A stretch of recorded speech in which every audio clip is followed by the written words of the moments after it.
Episodio número 2.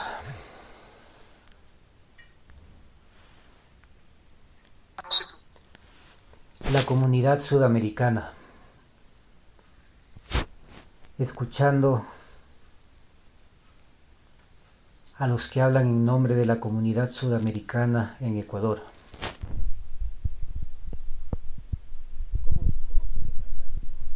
Comunidad sudamericana en Ecuador si destruyeron la UNASUR.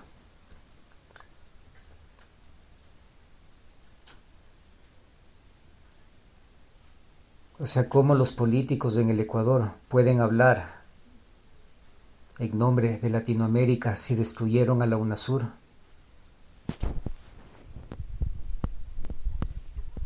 Entonces vivimos siempre en esta idea de que no puedo darle la razón a alguien que sea un opositor político por el mero hecho de jamás poderle dar la razón.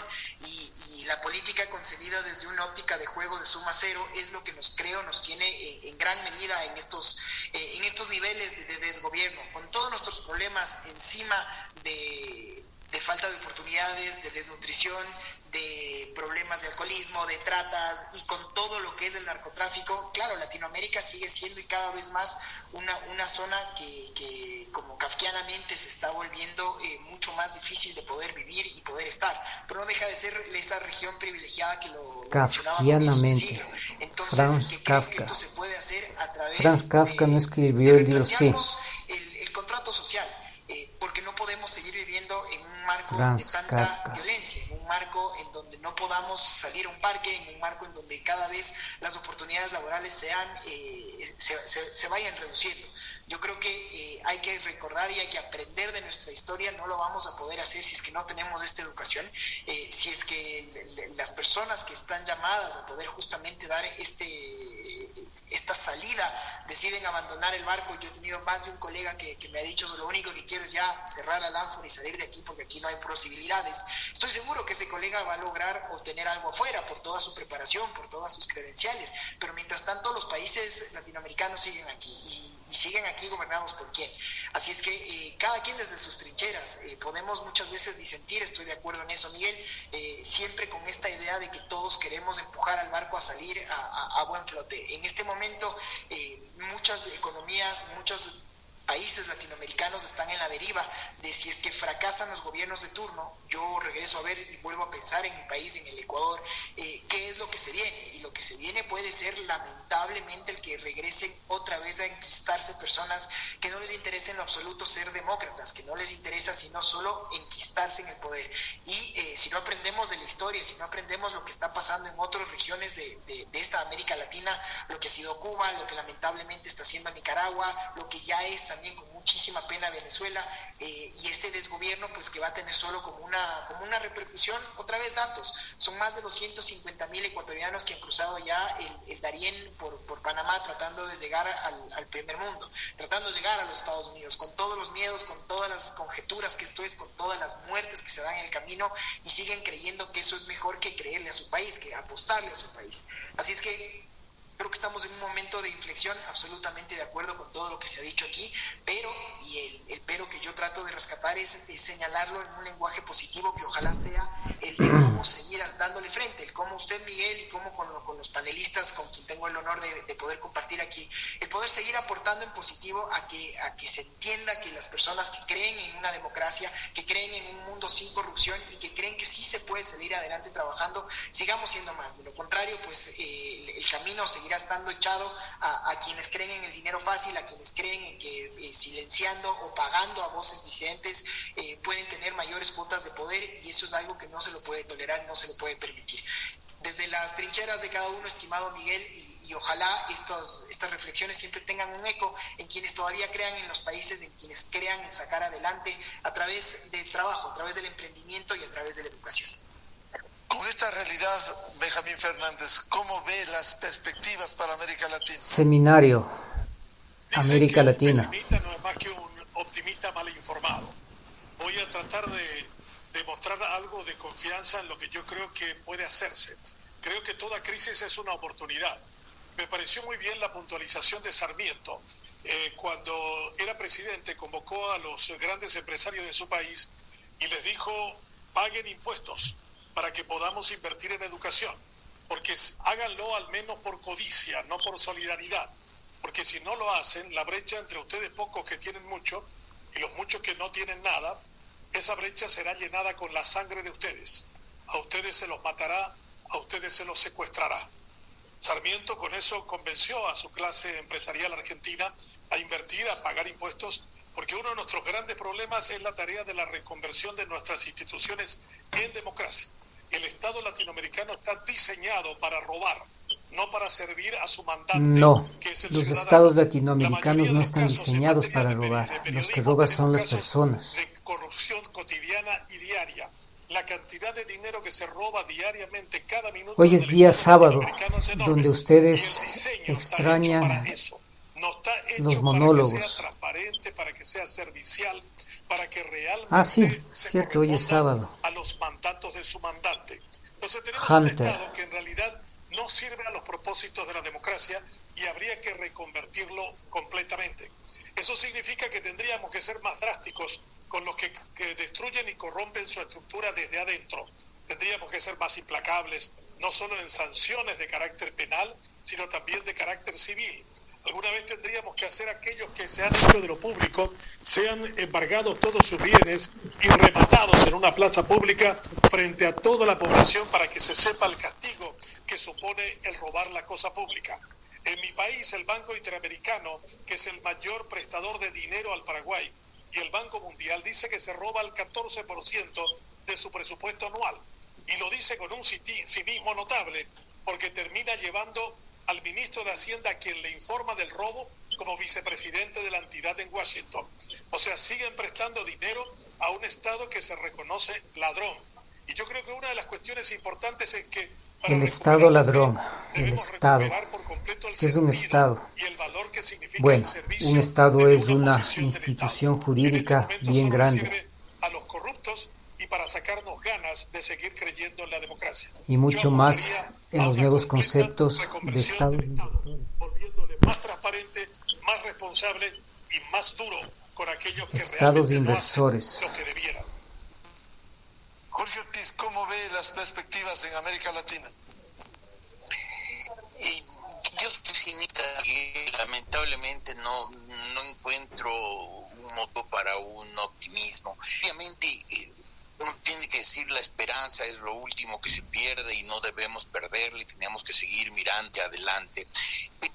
Siento que cada vez que queremos solucionar nuestros problemas los complicamos más. Hablaban que empezamos la conversación, el tema del Perú, y claro, uno ve lo que sucedió en el Perú. No solamente fue el golpe de Pedro Castillo, y antes de eso pues la oposición enconada, rabiosa, y ahora es inestabilidad con conflictos diarios, pero uno ve la estructura constitucional lleva a conflicto, no tiende a tener conflicto, sino a fomentarlo. Un conflicto de poderes entre el Ejecutivo y el Legislativo casi inevitable. En otros países, en el caso nuestro, el caso del Ecuador, tiene una constitución que no fue hecha para el Ecuador, hecha para el señor Rafael Correa. Y ahora la Constitución fue hecha no porque una Constitución fue hecha por o en el régimen. La Constitución ecuatoriana es muy buena. En función de personas y en función de lo inmediato y no en función es una de las herencias tácitas del progresismo demócrata en Ecuador. Día sábado.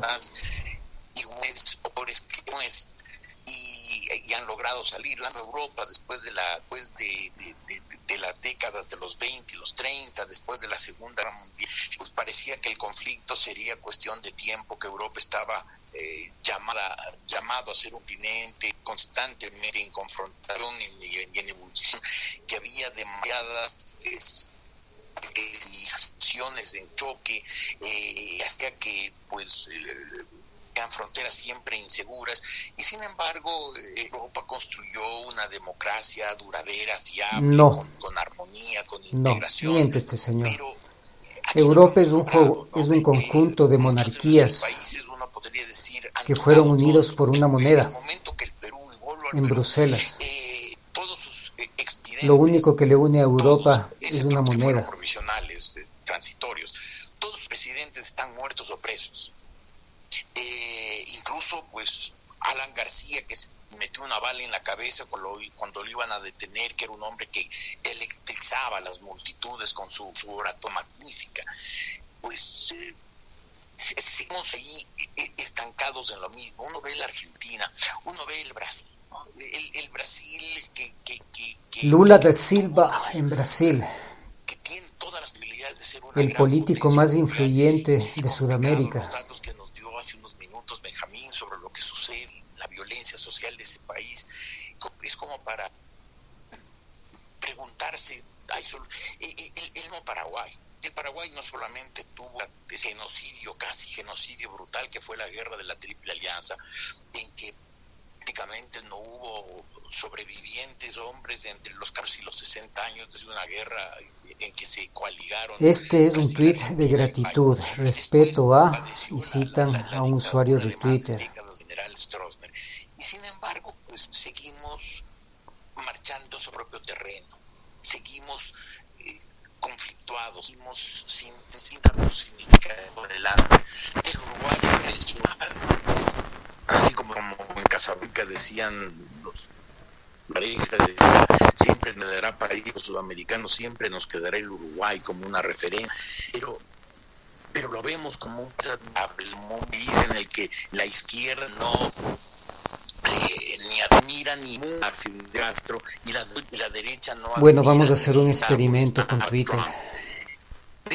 Sí, nomás lo vemos, pero no lo imitamos. Dicen que hace algunos años en el Ecuador, ¿cómo hacemos para que las ciudades también en el régimen demócrata progresista que duró desde el año 2007 hasta el año 2017, viaje presidencial o cada cambio de gobierno se obligaba a los funcionarios públicos a que informen lo que hace el Estado? Una forma de responsabilidad social. Julio María Sanguinetti, en una época en que tenía un conflicto muy duro contra la izquierda uruguaya, una izquierda que había sido muy agresiva en la época de los Tupamaros, y cuyo líder era el general Iber Sereñi. Y en una recepción que hubo en la Embajada del Uruguay, yo vi que un momento dado donde estaba Sanguinetti se acercó el Iber Sereñi y le tocó el brazo y se fueron a conversar. Y discutían de política, subían y bajaban por un jardín y discutían política. Y era una conversación de temas ásperos, evidentemente. Y cuando terminó la reunión, bajaron y se dieron un abrazo. Gracias, mi presidente, gracias, mi general. Quedamos en lo dicho, y siguieron con la recepción. Es decir, eran adversarios, eran personas que tenían dos cosmovisiones completamente distintas, la de Guinetti liberal, la del general Sereñi socialista. Liberales y socialistas, existe una diferencia. Este es un buen tema en beneficio de su país, porque unos y otros, para las clases de política. Cada uno en su punto de vista. ¿Cuáles son las diferencias entre liberalismo y el socialismo? Lo mejor para su país y por lo tanto pueden hablar y pueden conciliar. Eso aquí es inimaginable. Aquí quienes están, por ejemplo, los socialistas del siglo XXI, correístas, están convencidos, genuinamente convencidos. Quienes estamos al otro lado somos, como decía su líder, enemigos del pueblo, traidores a la patria, corruptos, de tinta. Es decir, si es que uno pone esas distancias, si se ve el Azario como un tipo que quiere hacerle daño al país, que defiende intereses inconfesables. A ver, vamos a otro podcast.